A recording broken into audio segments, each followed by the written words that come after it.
Joe, Hey, welcome to good. another Scoobla session. It's good to see you. Good to be here. I got the tank here in the back, just in case we Yeah, need it.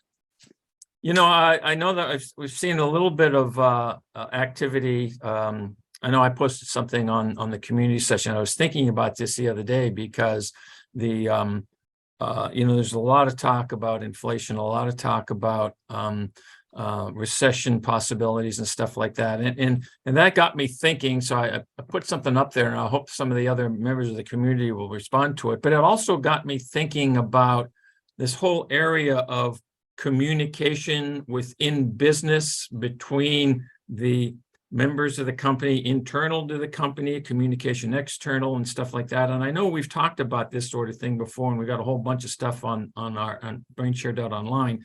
But I was hoping we could kind of like get a little more deep into that. I mean, because you've got some information that's really critical in understanding how do you engage with the different parties that you're going to have to communicate with as a business owner or even as a manager.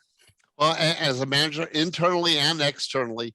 And, that core foundation is understanding the different personality profiles, your different DISC personality profiles and your different VAK personality modalities, your learning styles, whether you're visual, auditory, or kinesthetic, or whether you're a D, I, S, or C, because they all communicate differently. Unless you understand that, there will definitely be miscommunication, and that causes anger.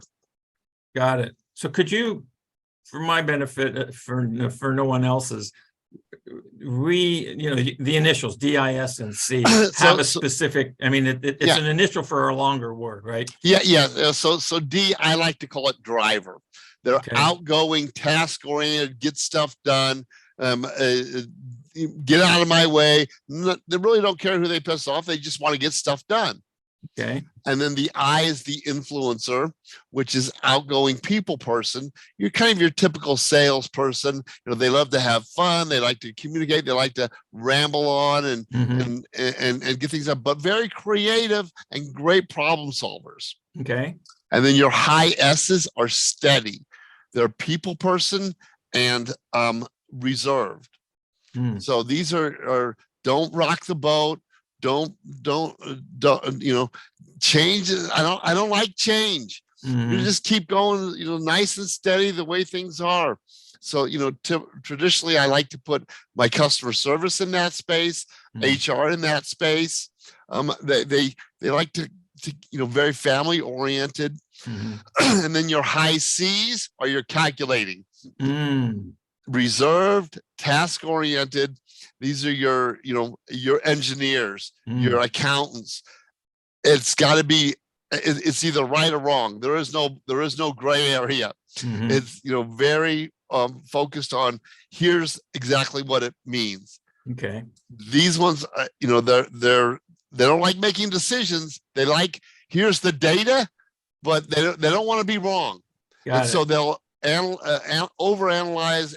Analysis through or paralysis through analysis is the typical challenge there. D, I, S, and C, and we need all of those on the team. It's just you don't want too much of one or the other, and it causes conflict, but it also creates balance. Got it. Okay. So you have some schematics, or I don't know, that's not the right word, but sort of a graphic. Reference material. Reference material. Yeah, I'm going to call that up if I may. Absolutely. And, let's see, because this is a real interesting.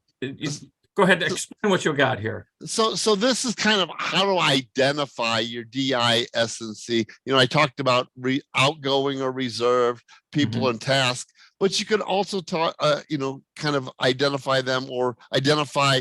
Now, no one is just one thing. We all have all of them in us. So it is a big grayscale. About personal decor, the D's are large, practical, I's are flashy, trendy, S, family mementos. And it kind of gives you some ideas of what their personality style is by their decor, their body language, how they organize things. You can look at somebody's desk and almost tell how they are. I'm a high I, piles versus files.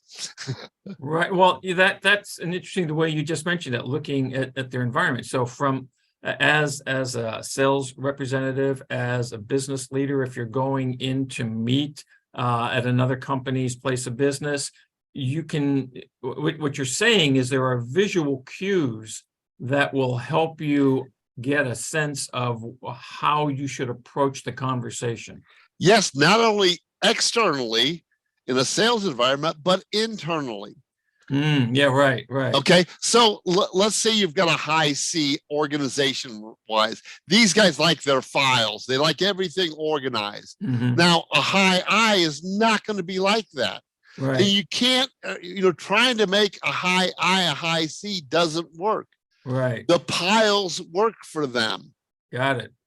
I understand that. Yeah. So if you see somebody that's got piles, they're probably a high I. That's the way they think and act, and that's who they are. Trying to make them something different is just going to be a frustration for everybody. So let's talk about that for just a second, from the standpoint of if you are the manager of a department, okay? Yes. And you've got, let's say, 3 or 4 people in your department, and you happen to be the one that likes to have everything, everything in its place and a place for everything, and blah, blah, blah, no clutter on the desk. And your team is not necessarily like that. And you try to enforce that concept that works so well for you onto the other members of the team. What happens? All you're gonna do is get frustration, push back, and you're not communicating with them in the way that they communicate. You're trying to change their personality style, and you're just going to cause frustration. Embrace who they are and leverage their strengths, because their strengths are probably your weaknesses. So do I have to change? Do I have to do I have to no longer keep my house in order? You need to understand what they are and how they are and how they work, so that you don't try to put your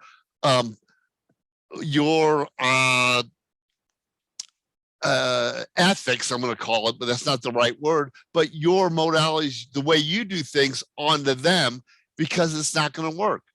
So I can continue to operate based on what works for me, as long as I accept and embrace the other individual's modality and allow them to work, allow us to work together for a common objective, is what you're saying. Yes, and that key is that common objective.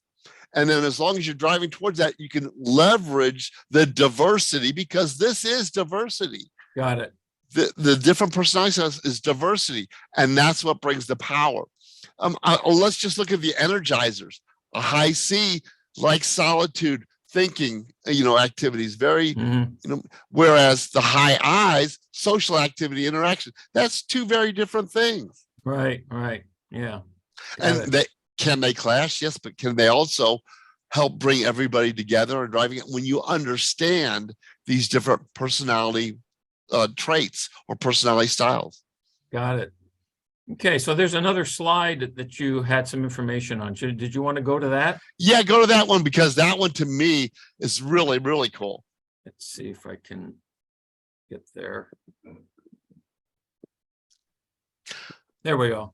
So this one helps you understand what fears and what goals and what they like and dislike, and under pressure, how do they respond?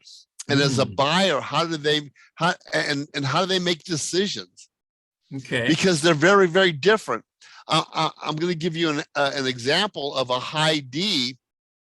Decision style is very quick. Give them an option, but they don't like being taken advantage of. So if you say you should go do this, they're not going to like that. They're going to say, do you want A or B? They'll say A or B. Boom, let's go forward. Okay. A high I goes on the gut feeling that they're going to want testimonials. They're going to want proof that, hey, you know what, I good. Hey, let's go make it happen. So understanding these different styles and fears will help you bring the team together internally, and externally, it'll help you communicate with your clients. So whether you're customer service or sales or just in any communication, this is powerful. So oftentimes in a scenario where you are engaging with a client or a prospect, or even internally, okay, where you're having a meeting with team members. Let's say you're a senior executive and you've got 3 of your next level managers in the room when you're talking about it, and they're not, and they're different personality styles. So how do you approach the conversation? How do you approach the getting the message across to these different styles? If one's response is, they want options, and the other one just wants the answer, and blah blah. How do you approach that? So that's exactly what the training is about. Your team needs to understand this. Okay. And when your team understands it, they'll actually leverage the strengths of the other personality styles instead of conflicting with them. Okay. So I see how that works internally, but now I'm sitting there selling to a company that we've got the 3 members of the board of directors in there that I'm trying to get to close on this business deal. What is my approach? So there's a different close for each one of them. Right. And we cover this in strategic selling. Oh, okay. In the sales training aspect of brainSHARE.online and Scuba. So you're going to have different wins for each one of those different personality styles. Ah, okay. So you want to present slightly different, same concept, but in a slightly different modality to each one of them. And everybody likes personal attention. So, Dave, if I'm talking to you, I'm going to say, this, and this, because that's what's important to you. And hey, by the way, you're not losing control over this. It's evolution, not revolution. And this is going to be nice and fun. And we're going to make great stuff happen. And this is going to be an easy decision. So you can hit all of the different personality styles in a single conversation. Got it. Very cool. Is there anything else you want to go off from this slide, or shall I take it off? Well, we take it off. This is all covered in the brainSHARE.online communication module, and it dives into there. And this training is critical for your entire team. And I recommend, we also have an assessment. If you want to go through the assessment to let someone really do a deep dive in this. So from the assessment perspective, that is like, so that I get a better sense of what my style is. Is that exactly? Okay. So once you know what you are, instead of a lot of training tries to get you to change who you are, embrace who you are, understand who other people are, and adjust your communication to improve the communication with them. It would seem that doing that from an assessment perspective in a company, especially if you're in a firm that's in that, less than 50 people kind of size, 10 people in the company, understanding each, because you're all doing a whole slew of different things and wearing multiple hats. Yes. So if you understand each other's personality style and strengths in this type of a scenario, the possibility is you're going to be able to move that organization forward much more effectively.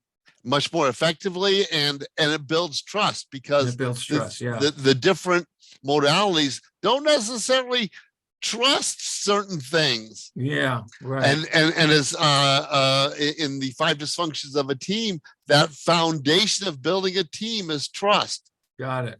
And by improving the communications, you improve trust.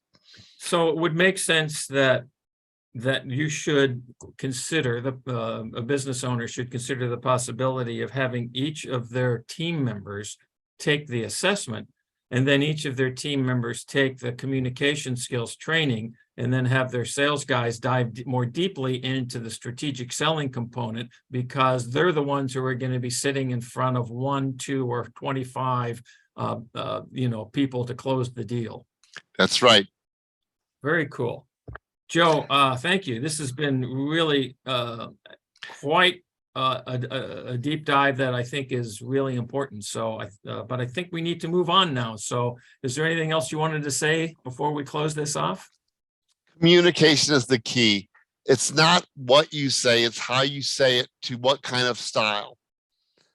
And 90% of people get frustrated not on what's being said, but how it's being said. Mhm. And when you understand this, you can align it to that personality style to improve communication and make a better team. Very cool. Thanks, Joe. My honor, Dave.